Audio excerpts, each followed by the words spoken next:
आज हम शुरू करने जा रहे हैं संविधान निर्माण की कहानी।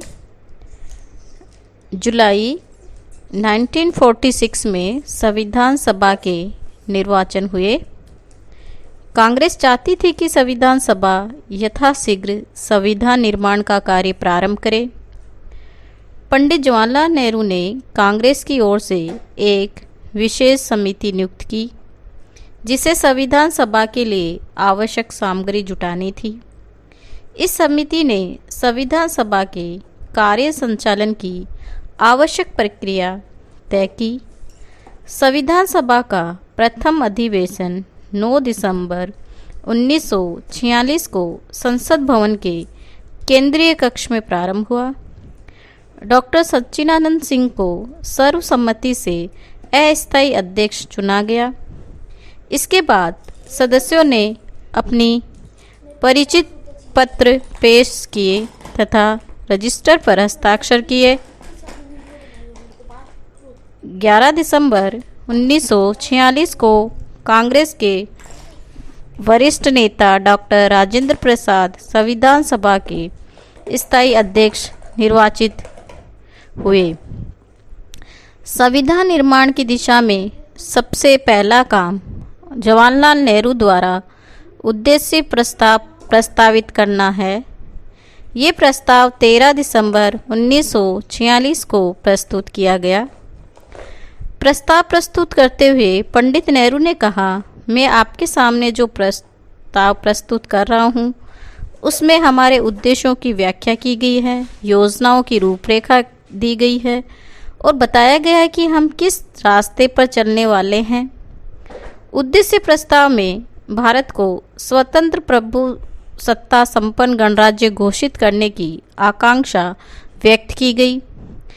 इसमें यह भी कहा गया कि प्रभु सत्ता का वास जनता में होगा तथा भारत के सभी लोगों को सामाजिक, आर्थिक और राजनीतिक न्याय तथा विचार अभिव्यक्ति, विश्वास, धर्म, उपासना और व्यवसाय की गारंटी दी जाएगी। 13 दिसंबर से 19 दिसंबर 1946 तक संविधान सभा ने उद्देश्य प्रस्ताव पर कुल 8 दिन विचार विमर्श किया। 22 जनवरी 1947 को संविधान सभा में सदस्यों ने खड़े होकर सर्वसम्मति से इस प्रस्ताव को पास किया।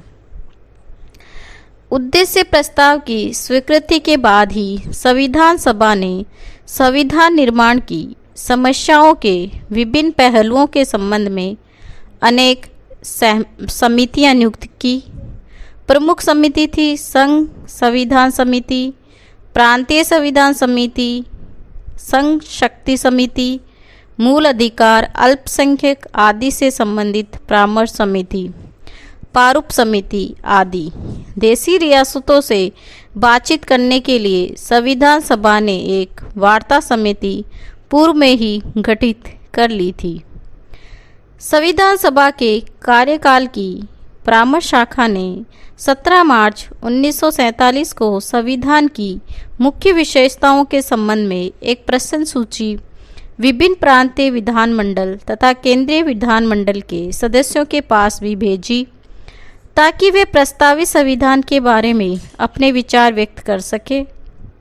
अक्टूबर 1947 में संविधान सभा के सचिवालय की परामर्श शाखा ने संविधान का पहला प्रारूप तैयार किया। इस प्रारूप के तैयार होने के पहले संविधान सभा के सचिवालय में 3 जिल्दों में विश्व के विभिन्न संविधानों के पूर्व दृष्टांत एकत्रित कर उन्हें संविधान सभा के सदस्यों में वितरित कर दिया गया। संवैधानिक परामर्शदाता B.N. राव ने विश्व के विभिन्न संविधान विशेषज्ञों से विचार विमर्श कर एक प्रतिवेदन भी प्रस्तुत किया। 29 अगस्त 1947 को संविधान सभा ने प्रारूप समिति की नियुक्ति की। डॉक्टर आम्बेडकर इस समिति के अध्यक्ष चुने गए। इस समिति के अन्य सदस्य A.N. गोपालास्वामी, N.K. आयर, मोहम्मद सादुल्ला, K.M. मुंशी, B.L. मित्तल और D.P. खेतान थोड़े समय बाद B.L. मित्तल के स्थान पर N. माधव राव सदस्य बने और 1948 में D.P. खेतान की मृत्यु हो जाने पर उनका स्थान T.T. कृष्णा मार्ची ने लिया। पारूप समिति का ये काम था कि वह संविधान सभा की परामर्श शाखा द्वारा तैयार किए गए संविधान का परीक्षण करे और फिर संविधान का प्रारूप तैयार कर विचार के लिए संविधान सभा के सम्मुख प्रस्तुत करे। प्रारूप समिति ने भारत का जो प्रारूप संविधान तैयार किया वह फरवरी 1948 में संविधान सभा के अध्यक्ष को सपुर्द किया गया। प्रारूप समिति के प्रकाशित होने के बाद प्रारूप संविधान में संशोधन करने के लिए अनेक सुझाव प्राप्त हुए। एक विशिष्ट समिति ने इन सुझावों पर विचार किया तथा प्रारूप संविधान का एक पुनः मुद्रित संस्करण प्रकाशित हुआ। 15 नवंबर 1948 को प्रारूप संविधान पर धारावार विचार प्रारंभ हुआ। 8 जनवरी 1949 को तक संविधान सभा 67 अनुच्छेदों पर विचार कर चुकी थी। इसे प्रथम वाचक कहा जाता है क्योंकि इस समय में संविधान पर सामान्यतः वाद विवाद हुआ। 16 नवंबर 1949 को संविधान का द्वितीय वाचक समाप्त हो गया। संविधान का तृतीय वाचक 26 नवंबर 1949 तक चला, जबकि संविधान सभा द्वारा निर्मित संविधान को अंतिम रूप से पास किया गया। संविधान सभा के अंतिम दिन 24 जनवरी 1950 को संविधान की 3 प्रतियां सभा पटल पर रखी गई। सभा के अध्यक्ष ने सभी सदस्यों से प्रार्थना की कि वे एक एक करके तीनों प्रतियों पर हस्ताक्षर करें।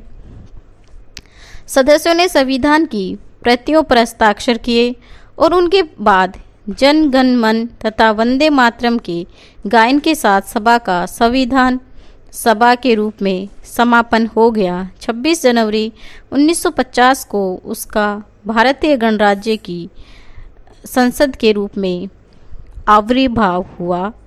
संपूर्ण संविधान निर्माण में 2 वर्ष 11 माह और 18 दिन लगे। इस कार्य पर लगभग 64 लाख रुपए खर्च हुए। संविधान के प्रारूप पर 114 दिन तक विचार होता रहा। अपने अंतिम रूप में संविधान में 395 अनुच्छेद और 8 अनुसूचियां थी। संविधान में कुल अनुच्छेद 26 नवंबर 1949 के दिन से लागू कर दिया गया, पर शेष संविधान 26 जनवरी के दिन के ऐतिहासिक महत्व के कारण 26 जनवरी 1950 से लागू किया गया। ये थी हमारे संविधान निर्माण की कहानी कि कैसे कैसे संविधान बना। अब हम देखते हैं कि जो संविधान बना भारत का, जो संविधान निर्मात्री सभा थी, उसकी स्थिति, उसका संगठन और उसके जो कार्य करने के जो तरीके हैं, उनकी कई लोगों ने आलोचना की और वो चाहते थे कि ये जो संविधान सभा बनी या इसमें जो व्यक्ति काम कर रहे थे वो जनता की जो आकांक्षा है उनको पूरा नहीं कर रहे थे। तो सबसे पहले इसकी आलोचना जो संविधान सभा की गई वो थी कि क्या संविधान सभा को प्रभुत्व संपन्न संस्था माना जाए। तो कुछ लोगों ने इसकी आलोचना करी। तो इस आलोचना के उत्तर में कहा गया कि हाँ, ये जो संविधान सभा थी वो प्रभुत्व संपन्न संस्था थी। उसके पीछे क्या कारण थे, जैसे कि ब्रिटिश सरकार या अन्य किसी भी सत्ता के आदेश से इस जो संविधान सभा है उसका विघटन नहीं होगा। संविधान सभा को उसी समय भंग किया जा सकता है जबकि उस सभा के 2/3 बहुमत से इस आश्रय का प्रस्ताव पारित हो जाए, तभी संविधान सभा भंग होगी, वरना नहीं होगी। दूसरा ये था कि संविधान सभा में जो सभा के संचालन की पूरी जो शक्ति थी वो अपने निर्वाचित सभापति को दे दी गई थी। इस प्रकार भारतीय संविधान सभा के संविधान निर्माण का कार्य पूर्ण प्रभुत्व की भावना से प्रारंभ हुआ और 15 अगस्त 1947 को भारतीय स्वतंत्रता अधिनियम पारित हो जाने के बाद संविधान सभा पर कैबिनेट मिशन द्वारा लगाए गए प्रतिबंध वैधानिक दृष्टि से भी समाप्त हो गए और संविधान सभा पूर्ण प्रभु बन गई, यानी कि जो संविधान सभा थी वो प्रभुत्व संस्था थी, क्योंकि उसको ब्रिटिश संसद भंग नहीं कर सकती। वो अपने 2/3 बहुमत से जब पास हो जाए विधेयक तभी वो भंग हो सकती थी। और जो कैबिनेट मिशन योजना आई थी वो समाप्त हो गई थी। इसलिए हम कह सकते हैं कि जो संविधान सभा थी वो प्रभुत्व संपन्न संस्था थी। द्वितीय आलोचना ये करी गई कि क्या संविधान सभा एक प्रतिनिधि संस्था थी। हम कह सकते हैं कि जो संविधान सभा थी वो एक प्रतिनिधि संस्था थी। जैसे कि इसके जो व्यवहारिक दृष्टि है उसमें ये कहा गया कि कांग्रेस के द्वारा कैबिनेट जो योजना थी, संविधान सभा के जो प्रस्ताव थे वो किसी आदर्श पर नहीं वरन इस आधार पर अपनाए गए थे कि तत्कालीन परिस्थितियों में संभवतः ये प्रस्ताव ही एकता को बनाए रख सकते थे, क्योंकि इसके अतिरिक्त भारतीय स्वतंत्रता की प्राप्ति से पूर्व और इसके तुरंत बाद भारत में कई पैमाने पर सांप्रदायिक दंगे हुए। इन परिस्थितियों में संविधान सभा के प्रत्यक्ष निर्वाचन की बात व्यवहारिक नहीं थी। दूसरा, हम कह सकते हैं कि संविधान सभा के सदस्यों का प्रत्यक्ष निर्वाचन होता तो भी इसका स्वरूप कम या अधिक ऐसा ही होता। इस विचार को भी बल दिया गया कि 1952 में जो आम चुनाव हुए उसमें संविधान सभा के अधिकांश सदस्यों ने चुनाव लड़ा और वह काफ़ी अच्छे बहुमत से विजय प्राप्त हुए। और सबसे जो महत्वपूर्ण तथ्य हैं वो ये कि तत्कालीन भारतीय राजनीति के प्रमुख जो थे कांग्रेस दल के जो सदस्य थे उन्होंने संविधान सभा को अधिकाधिक प्रतिनिधि स्वरूप प्रदान करने की प्रत्येक संभव चेष्टा की। यानी कि ये प्रतिनिधि संस्था कह सकते हैं हम इसको संविधान सभा को, क्योंकि इनके जो अधिकांश सदस्य थे जब वो 1952 में जब चुनाव हुए तो वो सदस्य इसमें विजय हुए। और उस समय सांप्रदायिक दंगों को देखते हुए चुनाव संभव नहीं था, इसलिए इन्होंने उचित समझा। तीसरा, ये आरोप लगाया गया कि क्या संविधान सभा को लोकप्रिय अनुमति प्राप्त थी। तो हम कह सकते थे कि हाँ थी, क्योंकि जो अधिकांश जो जनता थी उन्होंने जन्म संग्रह तो नहीं कह सकते हम, लेकिन अपनी सहमति व्यक्त की। जैसे राष्ट्रव्यापी जन्म संग्रह की व्यवस्था जिसमें 17 करोड़ से अधिक मतदाता हों, अत्यधिक कष्ट और वे साधन होते। अतः ये बात स्पष्ट है कि यदि इस प्रकार का जन्म संग्रह कराया भी गया तो संविधान के स्वरूप पर कोई प्रभाव नहीं पड़ेगा। यानी कि जन्म संग्रह जनता ने अपनी सहमति दी, इसलिए हम कह सकते थे कि उस समय जन्म संग्रह कराना संभव नहीं था, लेकिन संविधान सभा जो थी वो जनता की सहमति पर ही आधारित थी।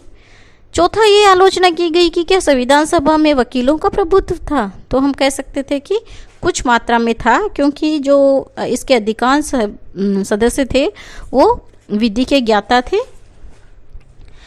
फिर भी जो संविधान सभा में 4 तरह से इसकी आलोचना की गई कि क्या ये वकीलों का प्रभुत्व था। तो इसमें वकीलों का प्रभुत्व ज़्यादातर लोग बाग थे। इसमें संविधान सभा जो है वो प्रतिनिधि संस्था ही थी एक तरह से। संविधान सभा संप्रभु संस्था थी पूरी तरह से, ये जनता की सहमति पर आधारित थी। फिर भी संविधान सभा में जो निर्णय लेने की जो प्रक्रिया थी उसका जो सर्वश्रेष्ठ विचार है वो ग्रेनविल ऑस्टिन ने रखा, और ग्लेविन ऑस्टिन ने इसके बारे में अपने विचार बताएं। जैसे कि संविधान निर्माण में अपनाई गई प्रक्रिया की आलोचना करने के बजाय ग्रेनविल ऑस्टिन ने इस विचार को स्वीकार किया कि भारतीय संविधान के निर्माण में अत्यधिक जो श्रेष्ठ प्रक्रिया है उनको अपनाई गई, और जो श्रेष्ठता के उन्होंने 3 बातें कही: सहमति से निर्णय, समायोजन का सिद्धांत और परिवर्तन के साथ चयन की कला। पहला हम देखते हैं कि सहमति से निर्णय।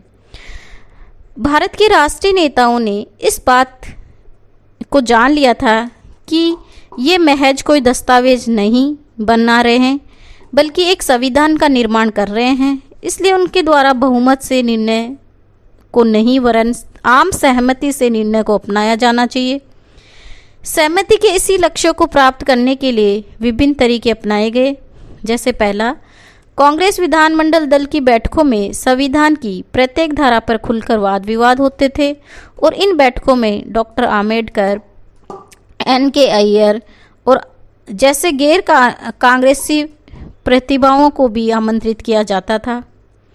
दूसरा, हम देखते हैं कि संविधान निर्माण से संबंधित सभी महत्वपूर्ण समितियों में विभिन्न समुदाय, हित और वर्गों को समुचित प्रतिनिधित्व दिया गया था और अल्पसंख्यक वर्ग के हितों के प्रतिनिधित्व रूप में उन व्यक्तियों को भी सम्मति में लिया गया था जो संविधान सभा के सदस्य नहीं थे। संविधान निर्माण के कार्यों की सर्वाधिक महत्वपूर्ण समिति प्रारूप समिति के कुल 7 सदस्यों में से केवल एक प्रमुख कांग्रेस श्री मुंशी थे। इस समिति के अध्यक्ष ऐसे व्यक्ति को दी गई जो अब तक कांग्रेस का कटु आलोचक रहा। संविधान सभा और सभा की समितियों में बैठकों के अंतर्गत बहुमत की जीत के स्थान पर एक दूसरे को समझाने बुझाने की प्रवृत्ति अपनाई गई। जिन सुझावों और संसदों को अस्वीकार किया गया उन्हें अस्वीकार करने के कारण बताए गए, जिससे कोई सदस्य ये अनुभव न करे कि उनका सुझाव जो उन्होंने दिया उसका निरादर किया गया हो। MP पायली ने इस संबंध में लिखा है कि संविधान सभा में वाद विवाद को पूरा प्रोत्साहन मिला, आलोचना के प्रति सहनशीलता अपनाई गई, लंबे वाद विवाद के प्रति असंतोष नहीं दिखाया गया, अपने विचार दूसरों पर लादने व शीघ्रता से कार्य समाप्त करने का प्रयास नहीं किया गया। ये एक पूर्ण लोकतांत्रिक प्रक्रिया थी जिस पर भारतीय लोग गर्व कर सके। संविधान निर्माण में सहमति से जिस पद्धति को अपनाया गया, इसके प्रमुख उदाहरण संविधान के संघीय और भाषाई प्रावधान तथा अल्पसंख्यकों से संबंधित व्यवस्थाएं। संविधान में संघीय और भाषाई प्रावधान, अल्पसंख्यकों के संबंध में की गई व्यवस्था, संविधान की प्रस्तावना और संसद के संबंध में किए गए प्रावधान सर्वसम्मति के आधार पर किए गए निर्णय के प्रमुख उदाहरण हैं। ग्रेनविल ऑस्टिन के अनुसार 3 तत्वों ने सर्वसम्मति के आधार पर निर्णय लेने में सहायता प्रदान की। ये थे संविधान सभा में एकता का वातावरण, आदर्शवादिता का वातावरण और राष्ट्रीय उद्देश्य की विद्यमानता। दूसरा था समायोजन का सिद्धांत। समायोजन के सिद्धांत का आश्रय 2 ऐसे तत्वों के बीच समन्वय स्थापित करने से है जिन्हें अब तक परस्पर विरोधी समझा जाता था। वास्तव में भारतीय संविधान सभा ने संविधान निर्माण में सिद्धांतवादियों के स्थान पर व्यवहारिकता के दृष्टिकोण को अपनाया था और इसके अनुकूल ही समायोजन के सिद्धांत के कुछ उदाहरण इस प्रकार है: एकात्मक और संघात्मक व्यवस्था के बीच समन्वय, गणतंत्रीय व्यवस्था के साथ राष्ट्रमंडल की सदस्यता, केंद्रीय सरकार और पंचायत राज व्यवस्था के बीच समन्वय। तीसरा, परिवर्तन के साथ चयन की कला। इसके साथ ही संविधान निर्माण का कार्य परिवर्तन के साथ चयन की कला के आधार पर किया गया। संवैधानिक सिद्धांतों का पर्याप्त विकास हो जाने के कारण 1947 में किसी मौलिक संविधान के निर्माण की बात सोचना संभव नहीं था। संविधान निर्माता अच्छे और व्यवहारिक संविधान का निर्माण करना चाहते थे, अतः उन्होंने विदेशी संविधान की उन धाराओं और व्यवस्थाओं को अपने संविधान में ग्रहण कर लिया जो उस देश में सफल रही थी और भारत की परिस्थितियों के अनुकूल थी। इस संबंध में विशेष बात यह है कि इसे विदेशी संविधान से सोच विचार कर ही ग्रहण किया गया है और जो कुछ ग्रहण किया गया है उसे भारतीय परिस्थितियों के अनुकूल ढाल लिया गया है। इसी संविधान निर्माण की एक श्रेष्ठ प्रक्रिया और भारतीय संविधान का गुण कहा जा सकता है। इस प्रकार भारतीय संविधान के निर्माण में न केवल व्यवहारिक दृष्टिकोण वरन निश्चित रूप से श्रेष्ठ प्रक्रिया को अपनाया गया। आज के लिए इतना ही। धन्यवाद।